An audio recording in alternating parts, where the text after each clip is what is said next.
In the heart of 17th century Africa, a fierce leader emerged, Queen Nzinga of Ndongo and Matamba, a woman who defied colonization, championed her people, and resisted the Portuguese for decades. Nzinga was born around 1583 during a time of political upheaval. Her name, derived from the Kimbundu word kujinga, meaning twist or turn, foreshadowed her ability to navigate life's challenges. Believed to possess spiritual gifts from surviving a difficult birth, Nzinga trained as a warrior from the age of 10, mastering the battle axe and serving alongside her father, King Kinluanji. When the Portuguese arrived in 1575, they disrupted the balance of power in the region, forging alliances and waging war to control the lucrative slave trade. As tensions grew, Nzinga's father and later her brother, Ngola Mbandi, struggled to hold their kingdom together. In 1621, Nzinga was called upon to negotiate peace with the Portuguese. Fluent in Portuguese and skilled in diplomacy, Nzinga's charm and strategic thinking ensured a peace treaty. She reframed Ndongo as a partner, not a conquered state, and even used her baptism as a political tool to strengthen ties. After her brother's death in 1624, Nzinga became queen. But peace was short-lived and the Portuguese betrayed the treaty, prompting Nzinga to launch a strategic resistance. She encouraged slaves to flee Portuguese plantations, formed alliances with the Imbangala warriors, and rebuilt her army to fight back. Nzinga's resilience was unmatched. She allied with the Dutch, reclaiming Luanda briefly in 1641, and orchestrated guerrilla attacks that frustrated Portuguese expansion. Even in her 60s, she personally led troops, proving her unwavering dedication to her people. Nzinga established Matamba as a thriving kingdom and sanctuary for escaped slaves, transforming it into a trade hub.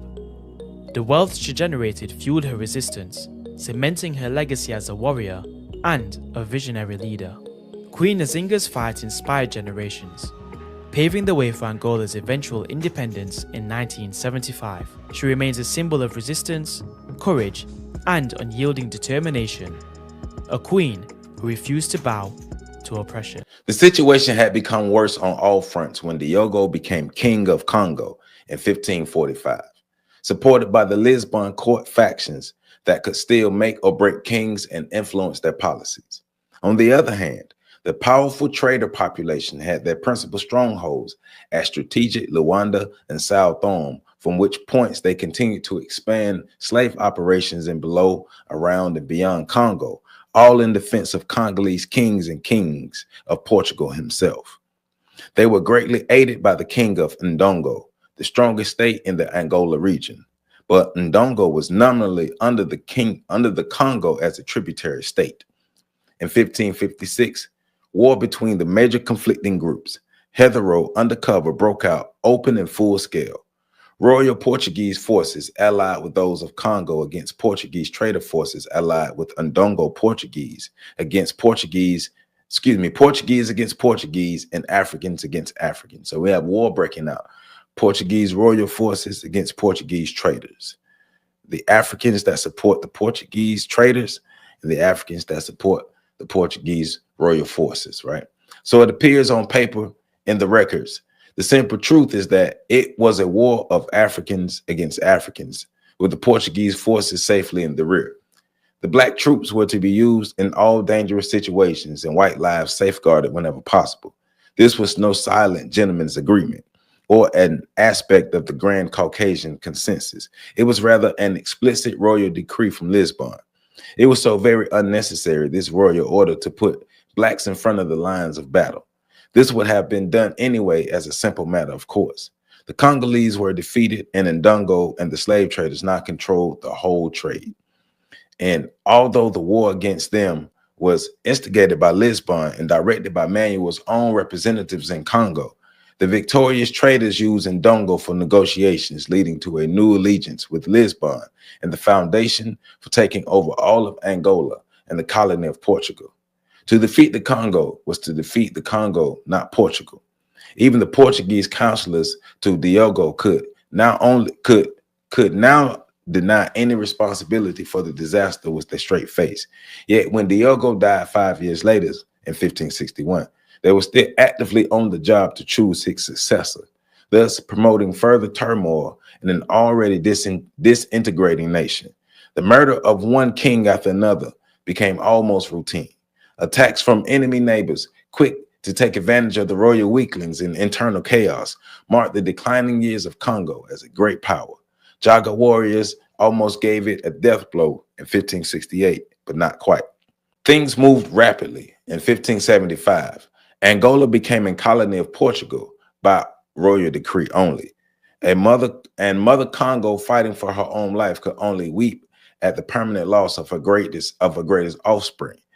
But does not the very mention of 1575 as the year Angola became a Portuguese possession, does not this seem to be sort of closing the book on the most important events prior to and after 1575, making it appear that the Congo's near collapse led to an almost immediate and easy takeover of Angola as a colony?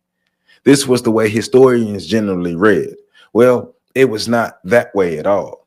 The disintegration of the Congolese state seemed to be complete, but it was not. There was still another revival under another line of great kings. And although the conquest of Angola was ordered by Lisbon in 1571 and began in 1575, the Portuguese, to their great surprise, had to fight their longest and bloodiest war, almost foot by foot, before Angola was finally taken nearly half a century later.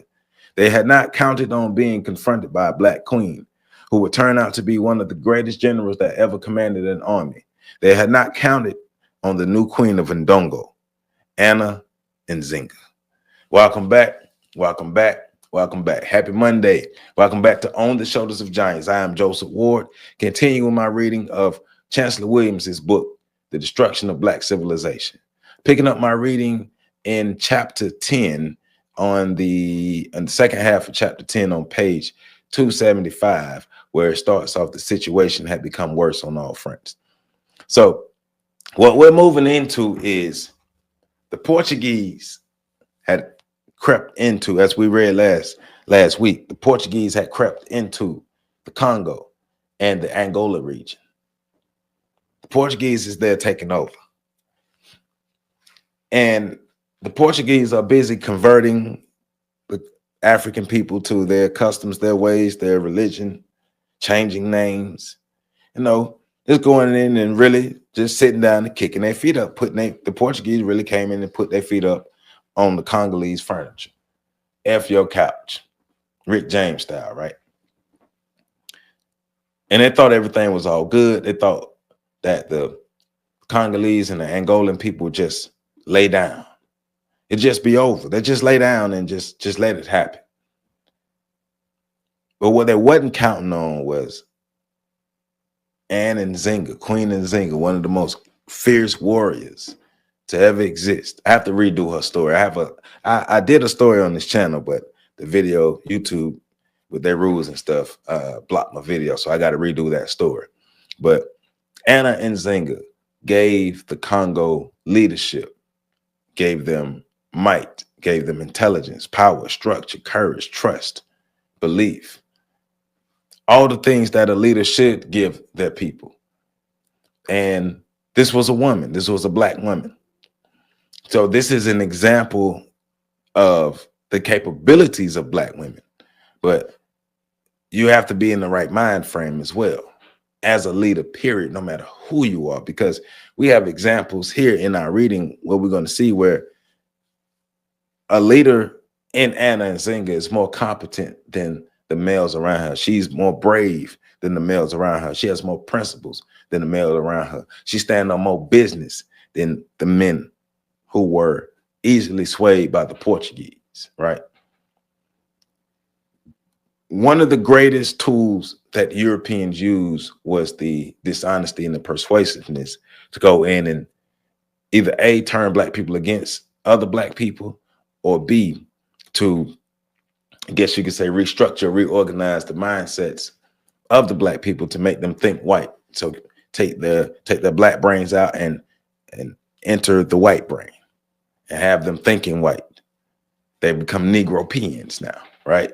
You know the term we used to use, the Negropeans. So they look black, but they think white, and all of the actions that they take out are for white interest.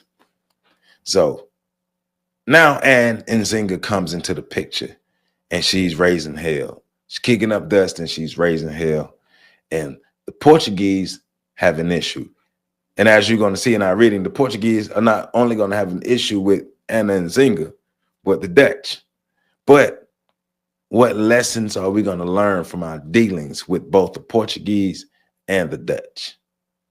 So let's get into it. And remember, like this video, comment, subscribe, share this video. Make sure as many people get this content as possible. This is an important book, one of the most important books that we've read thus far, probably one of the most important books we will ever read. So make sure you get your copy of Destruction of Black Civilization. If you don't have it, you tripping, get your copy ASAP and get to reading this book, consuming this content. Yes, listen to me, but read it on your own, because I'm not reading every word in the chapter. I'm not reading everything, every paragraph. I'm not reading everything. I'm reading the good parts, but make sure you get it and understand it. Use the information to better ourselves. Like this video, comment, subscribe, share. Remember, all your support goes to supporting the On the Shoulders of Giants Black History School. So let's get back into it. Queen Nzinga, the unconquerable. The greatest was born out of the savage oppression of the Africans. And out of that oppression, it grew like a giant. Just why the Portuguese drew so much blood with the lash from already chained and helpless slaves is beyond all human understanding, since if for no other reason, the victims were articles of commerce and the sources of their very riches slavers sought. Besides, over half of the captured blacks died before reaching their destination. Self-interest then should have stayed the murderous hands of the slavers. Nothing did. And that fact was one of the reasons that Queen Nzinga said that the real savages of Africa were the whites. They created the conditions that brought her to the fore. They created the conditions for the transatlantic slave trade, just like the Arabs created the conditions for the Arabic slave trade. The Portuguese were so aggressive in their program of dividing the blacks and keeping them fighting among themselves that they overshot the mark, simply went too far. The system of spreading out over the country into the provinces and aligning themselves with the various chiefs had been mentioned more than once. But after 1608, the commander-in-chief of the Portuguese army tightened the noose. This was Bento Cardoso. Under his plan, Angola was to be further depopulated by a massive onslaught for slaves through a closely coordinated system in which every chief of the land would be owned by a Portuguese and directly responsible to him for a stated quota of slaves. This would bypass the Angolan king, to whom the provincial chiefs paid their taxes and slaves. This would also mean increased warfare between the chiefdoms in order to meet the increased quotas demanded by raiding into each other's territories. Chiefs failing to secure the required number of slaves were themselves enslaved. Over 100 chiefs and other notables were sold into slavery in a single year, and another 100 murdered by the Portuguese. We may safely assume that the actual number of chiefs enslaved or murdered was greater than that stated above, since the Portuguese, like other nations, generally cut casualty figures for the record. The situation to be considered here, however, is the widespread confusion and terror among a hunted and leaderless people. To make matters even worse, if that was possible, the half-savage Jaga, who would join anybody for their favorite game of looting and raping, became allies. They became allies of Cardoso. The Angolan king, who had been cooperating with the slave traders, now saw himself being ruined on all fronts, losing his people and his profits. He therefore began to resist the Portuguese. The people, even though they knew that the king himself was a slaver, in sheer desperation flocked to support the war of resistance. It paid off. Both the Portuguese and their Jaga allies were checked, and the war dragged on year after year. After Cabaça and the capital city fell to the Portuguese, their losses had become so heavy that the new governor, who had been sent from Lisbon with firm orders to complete the conquest of Angola once and for all, nevertheless was forced to sue for peace without victory. The Portuguese had suffered a disastrous defeat by the blacks, but the official version and excuse was that there was general illness in their ranks. Yet the Portuguese insisted on holding Cabaça. The Africans therefore rejected peace proposals as a trick, and the war was resumed in the land of famine, where food crops and the slave trade himself had come to a standstill. In this desperate state of affairs, the fighting somehow continued, with both sides obviously weakening and in disarray. It was during this period, in 1619, that a new Portuguese commander managed to murder over 100 chiefs. At this point, the Pope intervened, insisting that the wholesale slaughter be ended and peace be pursued.